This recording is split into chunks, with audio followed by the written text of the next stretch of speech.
오늘 본문 10절은 이렇게 말씀합니다. 너희가 주 안에서 막 그 힘의 능력으로 강건하여지고. 한글 성경에서는 이렇게 서술처럼 쓰였지만 사실 원전이나 영어 성경을 보면 사실은 명령입니다. 명령. 현대인의 성경은 그래서 이렇게 번역했습니다. 여러분은 주님 안에서 그리고 주님의 능력으로 강해지십시오. 명령이라는 거예요. 강하십시오. NIV 성경은 이렇게 표현합니다. Be strong. 강하십시오. In the Lord. 주님 안에서. And His mighty power. 그의 전능하신 힘 안에서 강하십시오. 이것은 하나님의 명령입니다. 못 알아들으신 것 같아서 다시 한번 말씀드려요. 이것은 하나님의 명령입니다. 강하라는 거예요. 좀 강해지라는 거예요. 사실은 수동태예요. 강해지라는 거예요. 하나님은 당신의 백성들이 세상에서 빌빌 골골하면서 약자로 살기를 원하지 않으세요. 그와는 정반대로 당신의 자녀들이 강하고 담대하여 사탄의 괴기를 멸하며 하늘에서 하나님 아버지의 뜻이 이룬 것처럼 이 땅에서 하나님 아버지의 뜻을 이루면서 선한 영향력을 미치면서 세상을 바꾸어 가기를 원하신다 그 말이에요. 세상의 악한 세력에 맥없이 무너지는 사람들이 아니라 하나님의 자녀들이 선한 영향력과 강한 하나님의 파워를 가지고 세상을 살만한 세상, 복된 세상 만들어 가기를 원하시는 분이시라는 거지. 주님 안에서 주님의 전능하신 능력으로 당신의 백성들이 강하기를 원하십니다. 여러분 생각해 보십시오. 강하지 못한 성도가 세상의 죄악과 싸워서 어떻게 이길 수 있겠습니까? 제 몸 하나도 주체 못하는 허약한 크리스찬이 어떻게 세상에 평화를 만들어갈 수 있겠느냐 그 말입니다. 믿음이 약해서 밤낮 실패하고 눈물만 찔찔 짜면서 남의 도움이나 받으면서 살아가는 크리스찬들이 어떻게 세상을 하나님이 기뻐하시는 세상, 아름다운 세상, 사람들을 행복하게 만들어가고 하나님을 기쁘시게 하는 삶을 살 수 있겠느냐 그 말이에요. 그래서 하나님께서는 우리가 강하기를 원하세요. 그리스도인들은 강해야 합니다. 건강해야 합니다. 그리고 여러 가지 문제에 있어서도 하나님께서 주시는 힘으로 세상에 선한 영향력을 미칠 수 있는 지혜롭고 강건한 하나님의 사람들로 살게 되기를 원합니다. 이런 점에서 성경에서는 곳곳에서 하나님의 백성들을 향하여 하나님이 명령하십니다. 내가 네게 명령한 것이 아니냐? 강하고 담대하라. 두려워하지 말며 놀라지 말라. 내가 어디로 가든지 네 하나님 여호와가 너와 함께하느니라.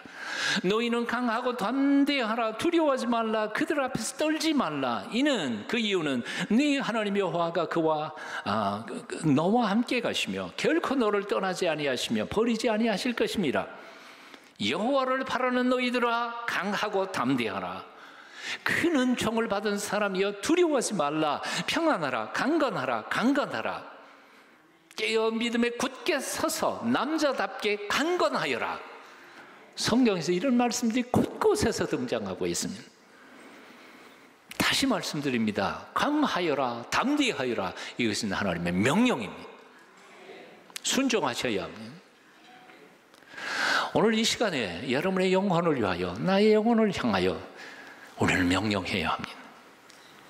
너 담대해, 강해. 빌빌거리면서 사는 게 나를 향하신 하나님의 뜻은 아니야. 서목서야 강해라, 담대해라, 용기 있게 가자. 하나님이 도와주실 거예요. 오늘 이 아침 여러분의 영혼을 향하여 여러분의 명령하실 수 있게 되기를 축원합니다. 하나님이 왜 우리를 보고 강하라고 명하실까요? 명령하시는 이유가 무엇일까요? 첫째, 우리의 것을 빼앗기를 호시탐탐 노리고 있는 악한 존재가 있기 때문이라고 사도 바울은 본문에서 말씀하고 있습니다. 오늘 11절에 그리고 12절에 13절에 반복해서 대적하기 위하여 능히 대적하고 서기 위함이라 이런 단어들이 쭉 등장하고 있는데 반복되는 아주 중요한 단어 한 가지가 있습니다. 영어로 말하면 stand이에요. stand. 서다, 자세를 잡다, 굳게 서다라는 뜻인데 동사로 말하면 그렇고 명사로 말할 때에는 신분, 지위, 위치라는 말이에요. 영어 성경에는 아주 분명하게 번역된 데가 있는데요.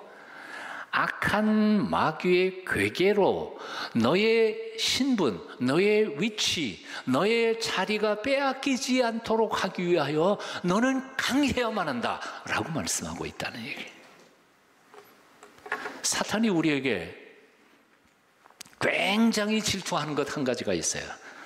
우리의 신분이에요. 하나님의 자녀의 신분, 하나님의 백성으로서의 선한 영향력을 미칠 수 있는, 세상을 향하여 미칠 수 있는 하나님이 주신 권세, 이걸 사탄은 굉장히 질투합니다. 그래서 사탄은 될 수 있는 대로 수단 방법을 가리지 않고 우리가 있는 이 스탠드, 이 지위, 이 자리, 이 신분을 어떻게 하든지 잊어버리게 하고 잃어버리게 하고 낙심하고 좌절하고 그리고 처절하게 살아가도록 함정으로 끌어 모아가려고 한다는 거죠.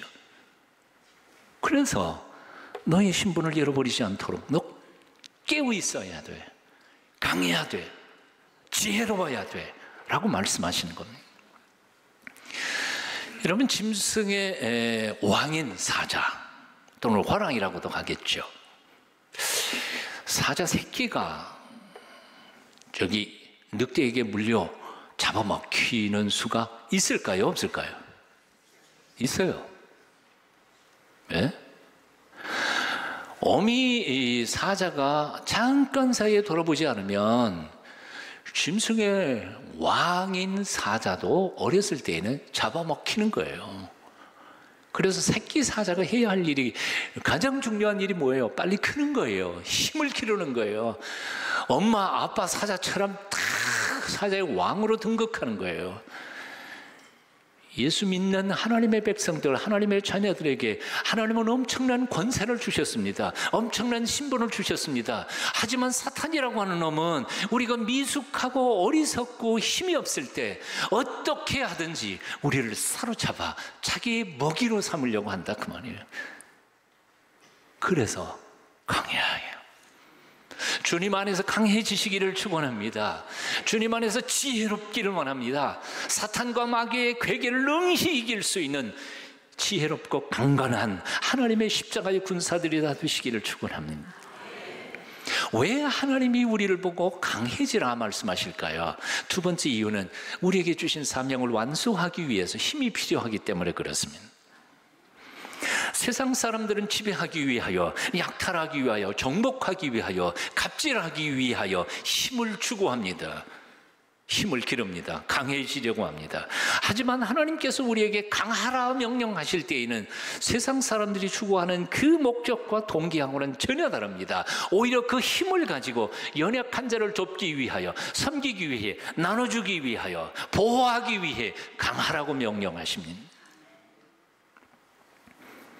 신학생 시절에 이 동대문 청계천에 헌책방이 즐비해서 많이 있었습니다. 지금은 거의 다 사라져 버렸습니다만, 책값 한 푼이라도 아끼기 위해서 새 책보다는 헌책 사는 게 가난한 신학생에게는 도움이 되거든요.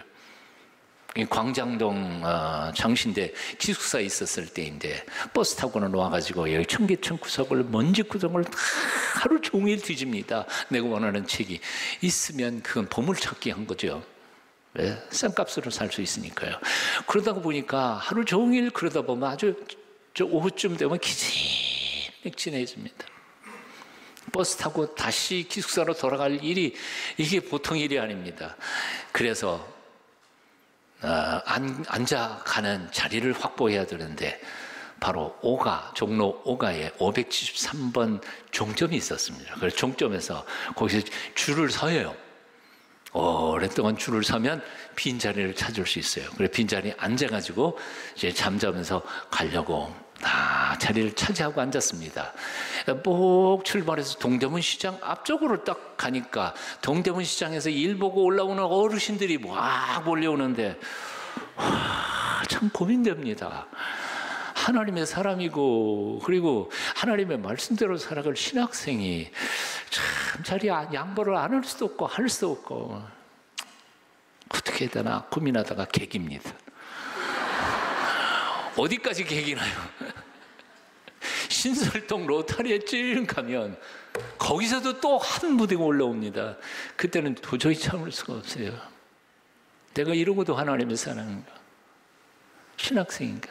그래서 할 수 없이 죽을 것 같은데 양보하고는 그 팔걸이 있잖아요. 거기다가 팔을 확 감고 양쪽에 감고는 이렇게 묶어가지고 흔들려 짐짝처럼 흔들려가면서 잠자면서 광장도까지 한 40분 갑니다. 그때의 제 마음속에 깨달은 진리 한 가지가 있어요. 따라해 보실래요? 내 몸이 건강하지 못하면 자리도 양보 못한다. 죽을 것 같더라고요, 나는 그게. 근데 누가 봐주겠어요, 젊은 놈. 몸무게 54kg. 별로 놀리지를 않으시네. 그때 제가 몸무게 54kg였다니까요. 지금 제가 78kg예요. 지금 78kg에서 53kg 빼면 몇 킬로 것 같아요? 와, 계산 빠르시네요. 지금 이 몸에서 그 몸무게를 빼버리면 뭐가 남을 것 같아요? 예, 뼈다귀만.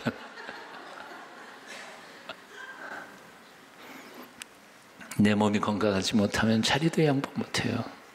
내 몸이 죽겠는데 어떻게 남을 섬기겠습니까? 나도 먹고 살기 힘드는데 무슨 구제를 할 수 있습니까? 내가 무식해서 까막눈인데 누구를 가르치고 누구를 돕겠습니까? 선한 영향력을 어떻게 미치겠느냐 그 말이에요. 그래서 적어도 하나님의 사람들은 강해야 합니다. 건강해야 해요. 몸도 마음도 지식도 지혜도 심지어는 돈도 좀 여유가 있어야 돼요. 그래야 도울 수 있는 거죠. 적어도 십자가의 군사들은 누구보다 열심히 배워서 아는 것이 좀 있어야 합니다. 그래서 지혜를 나눠줄 수 있지요. 열심히 벌고 그리고 아껴서 재물에도 조금 여유가 있어야 합니다. 그래야 좀 나눠줄 수 있는 거지요.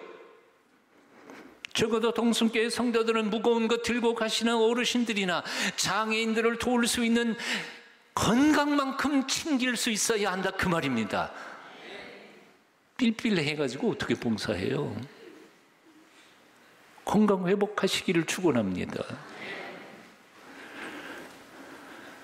열심히 배워 성숙한 지혜의 사람이 되시기를 축원합니다. 열심히 벌고 열심히 아껴서 나보다 더 어렵고 힘든 사람들을 나누고 섬길 수 있는 유효한 하나님의 사람들이 다 되시기를 축원합니다. 하지만 여러분 오해하지 않으셨으면 좋겠습니다. 여기 본문에서 강하다라는 말은 꼭 육체적인 건강이나 배움이나 지식이나 물질적 여유나 권력 그 힘을 가리키는 말은 아니라는 사실입니다.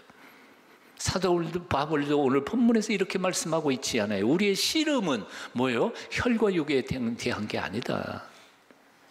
예? 피와 이거에 대한 얘기가 아니에요. 돈에 대한 얘기가 아니라고 말이에요. 우리 인생에 있어서 참으로 강건하다, 힘이 있다는 말은 무엇일까요? 평생 병약한 몸으로 50대 넘기지 못한 채 죽어간 한 여인이 있습니다. 하지만 그의 주옥 같은 작품들을 통하여 전 세계 수많은 사람들의 영혼이 구원을 받았습니다. 미우라 아야꼬 라고 하는 노벨 문학상을 수상한 여인이죠. 종합병원이라고 그랬어요. 똑바로 걷고 싶은 그 한 가지 소원마저 이루지 못한 한 여인이 있었습니다.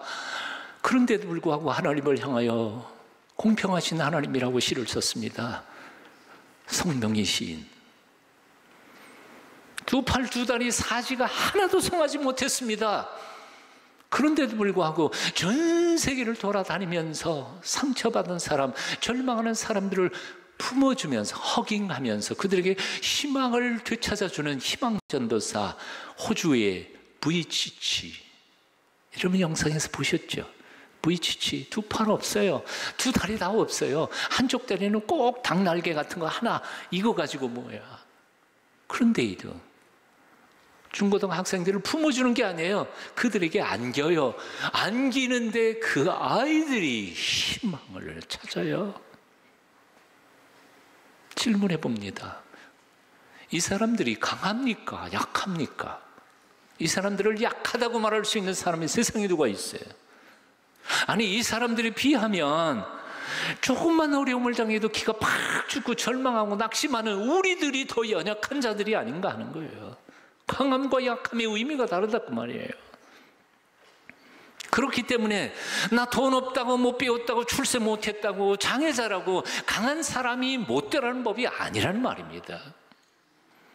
아니, 오히려 그 모든 세상 것을 하나도 가지지 못했어도 강하고 담대해지는 비결이 오늘 본문에 기록되어 있는 겁니다. 10절 말씀 여러분 다시 한번 읽어보실까요? 10절 함께 읽습니다. 시작. 끝으로 너희가 주 안에서와 그 힘의 능력으로 강건하여 지고. 여기까지.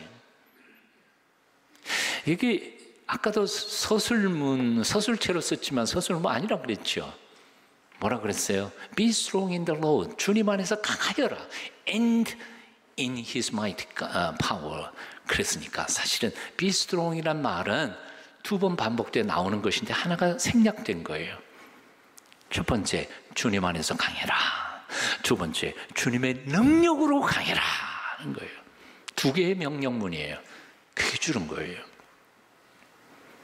이것은 명령이자 동시에 강해지는 비결입니다. 주님 안에 있는 자는 강해질 것입니다. 그리고 주님의 능력을 힘입는 자는 강해질 것입니다. 이게 오늘 본문이 우리에게 주시는 메시지예요. 주님 안에 있는 자에게 하나님이 선물해 주시는 준신갑주 5가지가 있습니다. 이 첫 번째 얘기예요. 주님 안에 있는 자에게 하나님이 베풀어 주시는 준신갑주, 마귀와 싸워 이길 수 있는 갑주 5가지. 첫 번째 2개는 짝으로 나왔습니다. 뭐예요?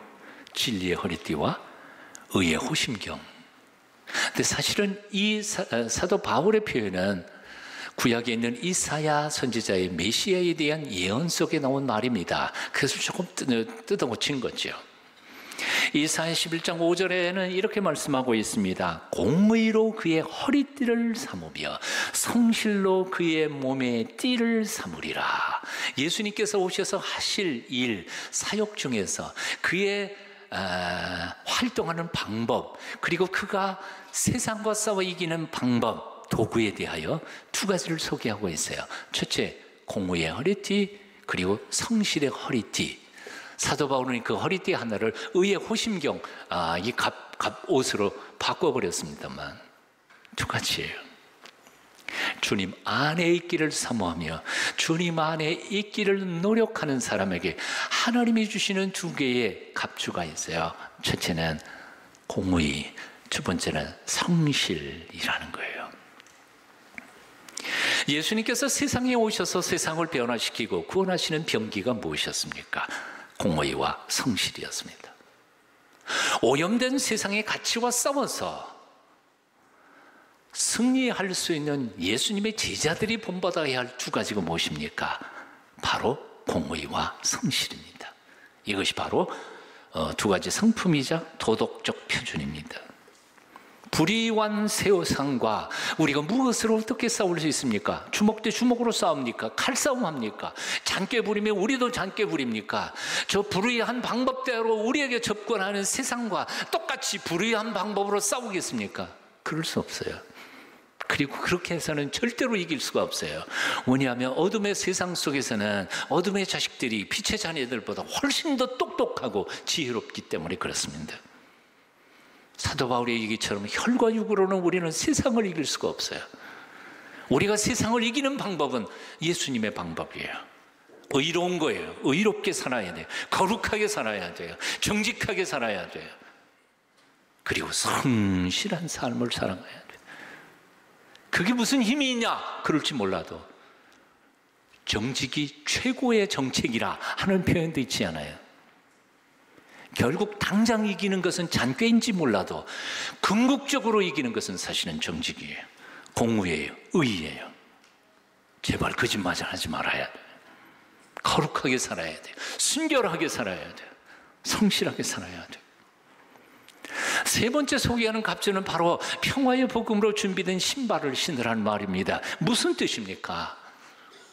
복잡하게 생각할 것 없어요. 평화의 복음으로 준비한 삶입니다. 화평케 하는 삶을 의미하는 것입니다. 우리가 세상을 이기는 방법, 세상이 어떻게 싸워 덤벼들어도 우리는 평화를 이야기하고 평화를 위하여 희생할 때 오히려 2000년 전에 우리의 선배들이 그려했던 것처럼 로마 제국을 평화의 복음으로 정복하게 될 것이다. 네 번째, 다섯 번째도 짝입니다. 네 번째는 믿음의 방패. 무엇입니까? 여기 방패라는 단어는, 헬라어 단어는 아주 독특한 단어입니다. 로마 군인들이 가지고 다니던 방패, 그 큰 직사각형의 방패를 의미합니다. 여러분 영화에서 보셨죠? 예? 그 방패는 소위 말하는 전신 방패입니다. 모든 몸을 다 가릴 수 있는 방패. 여러분 방패 중에는 여러 가지 방패가 있잖아요. 동그란 방패도 있죠. 칼싸움할 때 다 맞고 하는 그 방패는 몸을 가리지 못해요. 그런데 로마 군인들의 전신 방패는 우리의 몸 넉넉히 다 가리는 거예요. 그게 바로 믿음이라는 거죠. 어떤 믿음이요? 어떠한 불신의 자리, 어떠한 악한 환경 속에서도 하나님이 전능하심을 믿고 하나님이 나를 사랑하신다는 믿음의 확신만이 우리를 보호할 수 있다는 거죠. 믿음의 방패예요. 구원의 투구 역시 마찬가지입니다. 우리가 어떻게 구원받았습니까? 우리의 의로 구원받았습니까? 우리의 결심으로 구원받았습니까? 선한 행위로 받았습니까? 아니에요. 하나님의 언약의 약속의 말씀으로, 그리고 예수 그리스도의 보혈의 피의 능력으로 하나님이 오케이 하셔서 우리는 조건 없이 하나님의 아들이 되고 딸이 된 겁니다. 구원은 어디에요? 내게 있는 게 아니라 하나님이 우리를 구원해 주셨다고 하는 그 확신이 우리의 가장 소중한 머리를 보호한다는 거죠. 정리하면 이렇습니다. 메시아로 오신 예수님께서 공의와 성실로 살아 우리 구원을 완성하신 것처럼 그 주님 안에서 공의를 방탄조끼로 성실을 허리띠로 묶고 모든 일들과 화평을 도모하며 어떠한 의혹 앞에서도 하나님의 전능하신 사랑에 대한 흔들리지 않는 믿음을 방패로 쳐들고 나의 연약한 조건 상관없이 우리를 구원해 주셨다고 하는 하나님의 구원의 능력을, 확신을 투구처럼 쓰고 나아갈 때 그렇게 주님 안에 있는 자들에게 하나님은 승리를 주신다는 것이지. 저는 간밤에 2시 반에 일어났습니다. 아시는 것처럼 시차 적응 못해서 그렇습니다. 미국에 있을 때는 밤중에 또 일어났습니다. 거기서도 시차 적응이 안 됐으니까요. 제가 깨달은 거 한 가지가 있습니다. 젊었을 때는 시차 적응도 빨랐는데 늙으니까 적응도 안 됩니다. 아무리 노력해도 안 돼요.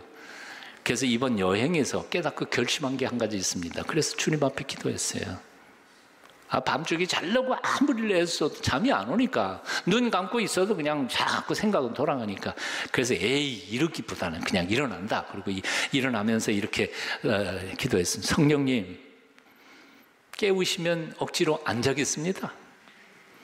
재우시면 낮에라도 잠깐씩 눈 감고 자겠습니다. 이게 제 결심이에요. 간밤에 2시 반에 깨워주시길래 그냥 일어났습니다. 자려고 애쓰지 않고.